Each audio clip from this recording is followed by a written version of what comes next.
اعوذ باللہ من الشیطان الرجیم بسم اللہ الرحمن الرحیم الحمد لأہلہ والصلاۃ علی اہلہا اما بعد فقد۔ السلام علیکم ورحمۃ اللہ وبرکاتہ۔ آؤ کتاب پڑھیں میں آپ سبھی کا استقبال اور خیر مقدم ہے۔ کتاب المراجعات کا ترجمہ مذہب اہل بیت علیہم السلام آپ کی خدمت میں پیش کر رہے ہیں، اور گفتگو 14ویں خط کے جواب سے گزر کر 15ویں خط میں داخل ہوتی ہے، اور پیج نمبر 212 تک گفتگو کا آغاز ہوتا ہے۔ پیج نمبر 212 سے گفتگو کا آغاز ہوتا ہے۔ مکتوب نمبر 15 یعنی خط نمبر 15، سند حدیث کی صحت کا اقرار۔ اس حدیث منزلت کے ثبوت میں جو کچھ آپ نے فرمایا بالکل صحیح ذکر کیا ہے، اس کے مسلم الثبوت ہونے میں مطلقاً شک و شبے کی گنجائش نہیں ہے۔ آمدی نے اس حدیث میں ایسی ٹھوکر کھائی ہے جس سے ان کا بھرم کھل گیا، معلوم ہو گیا کہ انہیں علم حدیث سے دور کا بھی لگاؤ نہیں تھا۔ میں ان کے اس قول کا ذکر کر کے ناحق آپ کو ان کے رد کی زحمت دی معافی چاہتا ہوں۔ عموم حدیث منزلت میں شک۔ مجھے خیال ہوتا ہے کہ آمدی کے علاوہ آپ کے دیگر مخالفین اس حدیث کے متعلق یہ کہتے ہیں کہ اس حدیث منزلت میں عموم نہیں بلکہ یہ اپنے مورد کے ساتھ مخصوص ہے، یعنی رسول اللہ کا حضرت علی کو اپنا جانشین اور اپنی وفات کے بعد تمام مسلمانوں میں اپنا خلیفہ بنانا مقصود نہیں تھا، بلکہ صرف غزوہ تبوک کے موقع پر مدینے سے جتنے دن آپ غائب رہے اتنے ہی دن آپ کو جانشین بنانا مقصود تھا، جیسا کہ سیاق حدیث سے پتہ چلتا ہے، اس لیے کہ یہ حدیث آپ نے اس موقع پر فرمائی جب آپ عازم سفر ہوئے اور حضرت علی کو مدینے میں اپنا قائم مقام بنا کر جانے لگے۔ اس پر حضرت علی نے عرض کیا، یا رسول اللہ، آپ مجھ بچوں اور عورتوں میں چھوڑے جاتے ہیں؟ تو رسول اللہ نے کہا، کیا تمہیں یہ پسند نہیں ہے کہ تمہیں مجھ سے وہی نسبت ہے جو موسیٰ سے ہارون کو تھی، سوائے اس کے کہ میرے بعد کوئی نبی نہیں ہے؟ اس حدیث کے حجت ہونے میں شک، گویا کہ رسول یہ کہنا چاہتے تھے، جس طرح کوہ طور پر جانے کے وقت جناب ہارون جناب موسیٰ کے جانشین تھے، اسی طرح غزوہ تبوک پر جانے کے وقت تم میرے جانشین ہو۔ لہذا مقصود پیغمبر یعنی پیغمبر کا مقصد یہ نکالا کہ میں جتنے دن غزوہ تبوک میں مشغول رہوں گا تم مسلمانوں میں میرے جانشین ہو، جس طرح جناب موسیٰ کی غیبت اور مناجات کے دنوں میں جناب ہارون جانشین موسیٰ تھے۔ بعض لوگ یہ کہتے ہیں کہ اس حدیث کو اگر عام مان بھی لیا جائے تب بھی یہ حدیث حجت نہیں ہے، کیونکہ یہ حدیث مخصوص ہے، اور وہ عام جس کی تخصیص کر دی جائے وہ باقی ہے، باقی میں حجت نہیں ہو سکتا۔ جواب خط۔ عرب کے اہل زبان عموم حدیث کے قائل ہیں۔ مخالفین کا یہ کہنا کہ یہ حدیث منزلت میں عموم نہیں پایا جاتا، اسے ہم اہل زبان اور عرب والوں کے عرف کے فیصلے پر چھوڑ دیتے ہیں، وہ جو کہیں وہی ہم بھی کہتے ہیں۔ آپ خود حجت عرب میں اپنا جواب نہیں رکھتے، آپ کی بات نہ رد کی جا سکتی ہے نہ آپ کے فیصلے میں چون و چرا کی گنجائش ہے۔ آپ خود فرمائے آپ کیا کہتے ہیں؟ آپ اپنی قوم عرب کے متعلق فرمائیے، کیا انہیں بھی اس کے عموم میں شک ہوا ہے؟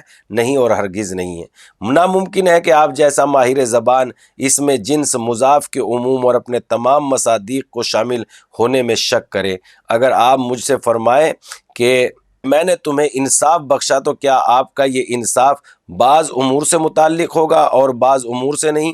ایک معاملے میں میرے ساتھ انصاف کیجئے گا اور دوسرے معاملے میں ناانصافی فرمائیے گا، یا انصاف عام اور اپنے تمام مصادیق کو شامل ہوگا؟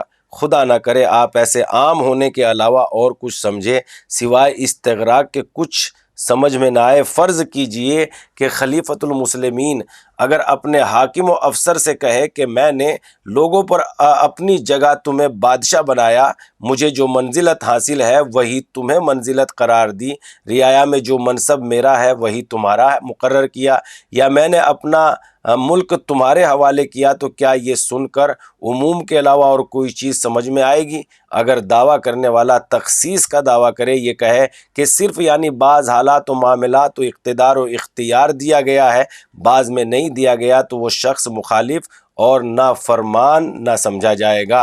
اور اگر وہ اپنے کسی وزیر سے فرمائے کہ میں زمانہ سلطنت میں تمہاری وہی منزلت رہے گی جو عمر کی منزلت میں ابو بکر کے زمانے میں بجوز اس کے کہ تمام صحابی نہیں ہو، تو وہ فقرہ بلحاظ عرف بعض منازل و مراتب کے ساتھ مخصوص ہوگا یا عام سمجھا جائے گا۔ میرا تو یہی خیال ہے کہ آپ عام ہی سمجھیں گے، اور مجھے تو یقین ہے کہ آپ بھی اس حدیث میں عموم ہی کے قائل ہوں گے، جس طرح مذکورہ بالا مثالوں میں عرف و لغت کے قاعدے پر سوائے عموم ماننے کے کوئی دوسری صورت نہیں ہے۔ خصوصاً استسناد نبوت کے بعد تو اور بھی عموم اچھی طرح واضح ہو جاتا ہے، کیونکہ جب رسول نے صرف نبوت کو مستثنیٰ کیا تو ثابت ہوا کہ سوائے درجہ نبوت کے اور جتنے منازل تھے جناب ہارون کے، وہ سب حضرت علی کو حاصل ہوئے، کوئی ایک نہیں چھوٹا، ورنہ رسول صرف نبوت ہی کو مستثنیٰ نہ فرماتے، بلکہ جہاں نبوت کو مستثنیٰ کیا وہاں دوسری باتوں کو بھی استثناء فرماتے۔ آپ خود عرب ہیں، عربوں میں رہتے ہیں، آپ خود سوچئے، عربوں سے پوچھئے کہ ان کا کیا فیصلہ ہے اس کے متعلق۔ اس کا ثبوت کہ حدیث کسی مورد کے ساتھ مخصوص نہیں ہے۔ مخالف کا یہ کہنا کہ یہ حدیث مورد کے ساتھ مخصوص ہے دو وجہوں سے غلط ہے۔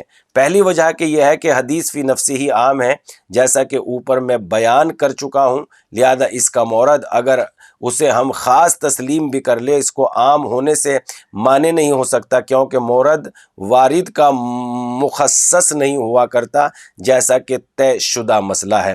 دیکھیے، اگر آپ کسی جنب شخص کو آیت الکرسی چھوتے ہوئے دیکھیں تو آپ اس سے کہیں گے کہ محدث، جس میں جنب غیر جنب سب شامل ہے، آپ کو آیات قرآن چھونا جائز نہیں ہے۔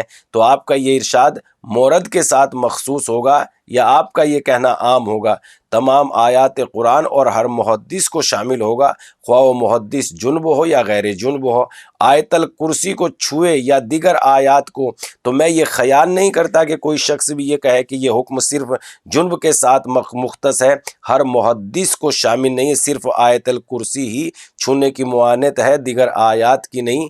اگر معالج مریض کو کھجور کھاتے ہوئے دیکھے اور اسے میٹھا کھانے کو منع کرے، تو کیا طبیب کے میٹھے سے مخالفت عرف عام میں مورد کے ساتھ مخصوص سمجھی جائے گی کہ صرف کھجور کی ہی ممانعت سمجھی جائے گی، یا یہ ممانعت عام ہوگی اور ہر میٹھے کو شامل ہوگی؟ میرا تو خیال یہ ہے کہ کوئی بھی اس کا قائل نہ ہوگا جو یہ کہے کہ ممانعت مخصوص ہے مورد کے ساتھ، صرف کھجور سے مریض کو روکا گیا ہے۔ یہ تو وہی کہے گا جسے اصول سے کوئی لگاؤ نہ ہو، زبان کے قواعد سے بالکل بے بہرا ہو، فہم عرب سے دور ہو اور ہم لوگوں کی دنیا سے اجنبی ہو۔ لہذا جس طرح ان مثالوں میں مورد کے خاص ہونے کی وجہ سے حکم خاص نہیں ہے، اسی طرح حدیث منزلت کا مورد اگرچہ خاص ہے، یعنی آپ نے غزوہ تبوک میں جاتے وقت فرمایا، لیکن حکم عام ہی ہے۔ حدیث منزلت اور ان مثالوں میں کوئی فرق نہیں۔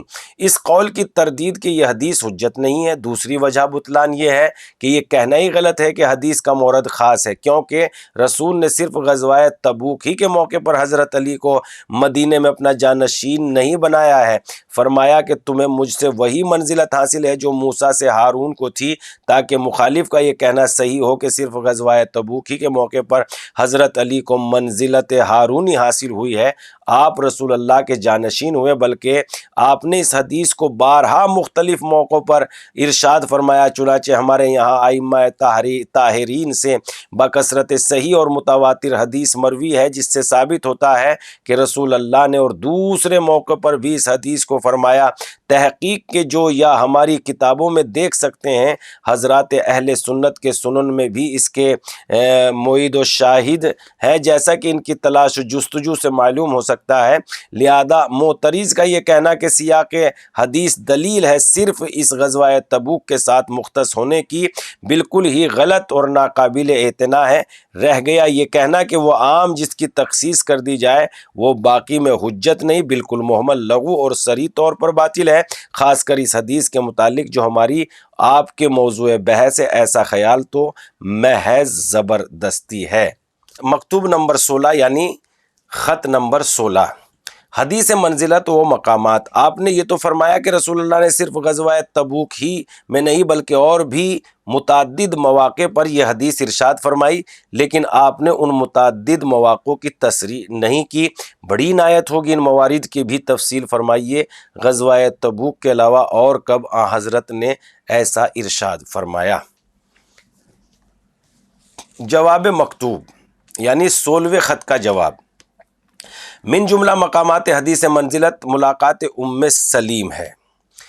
ان مواقع میں سے ایک وہ موقع ہے جب حضرت صلی اللہ علیہ وآلہ وسلم نے ام سلیم سے فرمایا تھا، ام سلیم سب سے پہلے اسلام لانے والوں میں سے تھی اور بڑی زیرک اور دانا خاتون تھی۔ سابقیت اسلام میں خلوص اور خیرخواہی اور شدائد میں ثابت قدمی کی وجہ سے ان کی رسول اللہ کے نزدیک بڑی منزلت تھی۔ حضرت نے ان کی ملاقات کو جاتے اور ان کے گھر میں بیٹھ کر ان سے گفتگو کرتے۔ آپ نے ایک دن ان سے ارشاد فرمایا، اے ام سلیم، علی کا گوشت میرا گوشت ہے، ان کا خون میرا خون ہے، اور انہیں وہی منزلت حاصل ہے جو موسیٰ سے ہارون کو تھی۔ یہ بالکل ظاہر ہے کہ رسول اللہ نے یہ حدیث کسی خاص جذبے کے تحت نہیں فرمائے، بلکہ برجستہ طور پر سلسلہ کلام میں یہ جملہ زبان مبارک سے ادا ہوئے، جس سے مقصود صرف یہ تھا کہ میرے ولی عہد اور میرے جانشین کی منزلت سے لوگ آگاہ ہو جائیں، اتمام حجت ہو جائے، احکام الہی کے پہنچانے میں تاخیر نہ ہو۔ لہذا اس حدیث کو صرف غزوہ تبوک کے موقع پر مخصوص کر دینا، حضرت علی کو صرف غزوہ تبوک کے موقع پر جانشین رسول تسلیم کرنا صریح ظلم ہے۔ اس جیسی حدیث اور دختر جناب حمزہ کے قضیے میں بھی حضرت نے ارشاد فرمائی، جبکہ حضرت امیر المومنین جناب جعفر اور زید میں اختلاف پیدا ہوا تو حضرت نے فرمایا، اے علی، تم کو مجھ سے وہی منزلت حاصل ہے جو موسیٰ سے ہارون کو تھی۔ اسی طرح سے یہ حدیث اس دن حضرت نے ارشاد فرمائی جب ابو بکر و عمر اور ابو عبیدہ بن جراح رسول اللہ کی خدمت میں بیٹھے تھے اور رسول اللہ صلی اللہ علیہ وسلم علی پر تکیہ کیے تھے۔ حضرت نے اپنا ہاتھ حضرت علی کے کندھے پر رکھا اور ارشاد فرمایا، اے علی، تم مومنین میں سب سے پہلے ایمان لانے والے ہو اور سب سے پہلے اسلام قبول کرنے والے ہو، اور مجھ سے وہی نسبت حاصل ہے جو موسیٰ سے ہارون کو تھی۔ پہلی مواخات جو ہجرت کے قبل مکے میں صرف مہاجرین کے درمیان رسول اللہ نے قائم کی تھی، اس دن بھی رسول اللہ نے یہ ارشاد فرمایا تھا۔ نیز دوسری مواخات جو مدینے میں ہجرت کے 5 مہینے بعد رسول اللہ نے انصار و مہاجرین کے درمیان قائم کی، دونوں موقعوں پر حضرت نے علی کو اپنے لیے منتخب کیا اور اپنا بھائی بنا کر سب پر فوقیت بخشی اور ارشاد فرمایا، انت منی بمنزلت ہارون من موسیٰ الا انہ لا نبی بعدی، تم میرے لیے ایسے ہی ہو جیسے ہارون کے لیے موسیٰ تھے، سوائے اس کے کہ میرے بعد کوئی نبی نہ ہوگا۔ واقعہ مواخات کے متعلق طریقہ ائمہ طاہرین 1-2 نہیں متواتر حدیثیں ہیں۔ ائمہ طاہرین کے علاوہ غیروں کی روایتوں کو دیکھنا ہو تو پہلی مواخات کے متعلق صرف ایک زید بن ابی اوفا ہی کی حدیث کو لے لیجئے، جسے امام احمد بن حنبل نے کتاب مناقب علی میں، ابن عساکر نے اپنی تاریخ میں، تاریخ بغوی و طبرانی نے اپنی معجم میں، اور ہارودی نے اپنی کتاب معرفہ میں، اور ابن عدی وغیرہ نے اپنی کتابوں میں درج کیا ہے۔ حدیث بہت طولانی ہے اور پوری کیفیت مواخات پر مشتمل ہے۔ آخر کی عبارت یہ ہے، امیر المومنین نے رسول اللہ سے کہا، یا رسول اللہ، میری تو جان نکل گئی، کمر شکستہ ہو گئی یہ دیکھ کر کہ آپ نے اصحاب میں تو مواخات قائم کی، ایک دوسرے کو دوسرے کا بھائی بنایا، مگر مجھے چھوڑ دیا، مجھے کس کا بھائی نہیں بنایا۔ اگر یہ کسی ناراضگی کی وجہ سے ہے تو آپ مالک و مختار ہے، آپ ہی عفو فرمائیں اور آپ ہی عزت بخشیں۔ رسول اللہ نے فرمایا، قسم اس معبود کی جس نے مجھے حق کے ساتھ مبعوث فرمایا، میں نے تمہیں خاص اپنے لیے اٹھا کر رکھا ہے، تم میرے لیے ایسے ہی ہو جیسے موسیٰ کے لیے ہارون تھے، سوائے اس کے کہ میرے بعد کوئی نبی نہ ہوگا، تم میرے بھائی ہو، میرے وارث ہو۔ امیر المومنین فرماتے ہیں، میں نے پوچھا، میں آپ کا کس چیز کا وارث ہوں گا؟ آپ نے فرمایا، اسی چیز کا جس کے انبیاء وارث ہوئے، یعنی کتاب خدا، سنت نبوی۔ تم میرے ساتھ جنت میں میرے قصر میں رہو گے، میری پارہ جگر فاطمہ کے ساتھ، تم میرے بھائی ہو، میرے رفیق کار ہو۔ پھر آپ نے یہ آیت کی تلاوت فرمائی، اخواناً علی سرر متقابلین، اور دوسرے مواخات کے سلسلے میں صرف اسی طرح ایک حدیث کو لے لیجئے جو طبرانی نے اپنی معجم کبیر میں ابن عباس سے روایت کی ہے۔ رسول اللہ نے امیر المومنین سے فرمایا کہ تم ناراض ہو گئے ہو، میں نے مہاجرین و انصار کے درمیان تو مواخات کی ہے اور تم میں ان میں سے کسی کا بھائی نہ بنایا، کیا تم یہ پسند نہیں کرتے کہ تم مجھ سے وہی نسبت حاصل ہے جو موسیٰ سے ہارون کو حاصل تھی۔ اس طرح وہ حدیثیں ہیں جو حضرت نے اس دن ارشاد فرمائی جب آپ نے سب کے دروازے بند کر دیے اور حضرت علی کے دروازے کو مسجد کی طرف کھولا رکھا۔ صرف ایک جابر بن عبداللہ کی حدیث کا ذکر کر دینا کافی ہوگا۔ جابر بن عبداللہ کہتے ہیں کہ رسول اللہ نے فرمایا، اے علی، مسجد میں تمہارے لیے وہی جائز ہے جو میرے لیے، اور تم میرے لیے ویسے ہی ہو جیسے موسیٰ کے لیے ہارون تھے۔ اور حذیفہ بن اسید غفاری سے مروی ہے کہ رسول اللہ اس دن خطبہ فرمانے کھڑے ہوئے اور ارشاد فرمایا، کچھ لوگ دل میں غم و غصہ لیے ہیں کہ میں نے علی کو مسجد میں رکھا اور دوسروں کو باہر کر دیا۔ خدا کی قسم، میں نے تو نہ اپنے جی سے علی کو مسجد میں رکھا نہ دوسروں کو باہر کیا، بلکہ خداوند عالم نے ایسا کیا۔ خداوند کریم نے جناب موسیٰ اور ان کے بھائی پر وحی نازل فرمائی کہ تم دونوں اپنی قوم کے لیے مصر میں گھر بناؤ اور اپنے گھروں کو قبلہ قرار دو اور اس میں نماز قائم کرو۔ اسی سلسلے بیان میں حضرت نے فرمایا، علی کو مجھ سے وہی نسبت حاصل ہے جو موسیٰ سے ہارون کو تھی۔ علی میرے بھائی ہیں، کسی کے لیے جائز نہیں ہے مسجد میں عورت کے ساتھ اکٹھا ہو سوائے علی کے۔ اسی طرح کی اور بھی بہت بے شمار موارد ہیں، کہاں تک ذکر کیے جائیں، انہیں چند مذکورہ بالا مورد سے یہ خیال اچھی طرح باطل ہو جاتا ہے کہ رسول نے صرف غزوہ تبوک ہی کے موقع پر انت منی بمنزلت ہارون من موسیٰ فرمایا۔ جب اس حدیث کے اتنے موارد موجود ہیں تو اتنے مواقع پر رسول نے یہ حدیث ارشاد فرمائی تو یہ کیوں کر لائق توجہ ہو سکتا ہے، اور کیا وزن باقی رہ جاتا ہے اس قول کا؟ رسول اللہ کی سیرت کے مطالعہ کرنے والے کو نظر آئے گا کہ رسول اللہ صلی اللہ علیہ وسلم نے حضرت علی اور جناب ہارون کی فراقیدین آسمان کے دو ستارے سے تصویر کشی کی ہے۔ فراقیدین سے دونوں کی مثال دیتے ہیں، جس طرح فراقیدین برابر کے ستارے ہیں، اسی طرح علی و ہارون ایک جیسے ہیں، کسی کو دوسرے پر امتیاز نہیں حاصل ہے۔ یہ میں بھی من جملہ ان قرائن کے ہے جو عموم منزلت پر دلالت کرتی ہیں۔ سب سے بڑی بات تو یہ ہے کہ اگر قرائن سے قطع نظر کر لی بھی جائے تب بھی الفاظ حدیث سے عموم ہی صادر ہو رہا ہے، سوائے عموم کے کچھ اور ذہن میں نہیں آتا ہی نہیں، جیسا کہ میں بیان کر چکا ہوں۔ پیج نمبر 212 سے شروع ہو کر پیج نمبر 227 تک پہنچ چکی ہے، لہذا وقت بہت زیادہ ہو گیا ہے، اس لیے گفتگو کے سلسلے کو تمام کر رہے ہیں، مگر آپ دیکھ رہے ہیں کس بہترین طریقے کا مدلل بیان ہے اور استدلال کا سلسلہ جاری و ساری ہے۔ اس روشن چراغ کو، اس ہدایت کے نور کو، اس مصباح الدجا کو آپ یقیناً دوسروں کے موبائل وغیرہ میں فارورڈ کیجئے تاکہ اندھیرے دلوں میں روشنی اور اندھیرے گھروں میں نور کا تڑکا روشن ہو جائے۔ ہم ہوں گے آپ کی خدمت میں پھر حاضر۔ والسلام۔